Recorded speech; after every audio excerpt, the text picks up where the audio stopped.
श्यामां तामरसाननाङ्घ्रिनयनां सोमार्धचूडां जगत्त्राणव्यग्रहलायुधाग्रमुसलां சந்திராசமுத்ராவதீம்.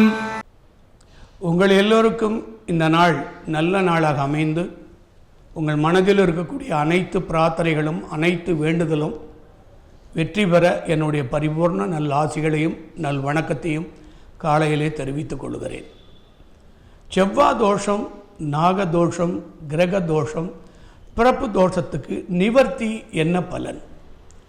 நவகிரகங்களா, தெய்வத்தினுடைய பலனா, என்ன நிலை என்பது ஒவ்வொருவரும் ஒவ்வொரு விதமாக நிலைப்பாட்டில் எடுத்துக்கொண்டிருக்கிறார்கள்.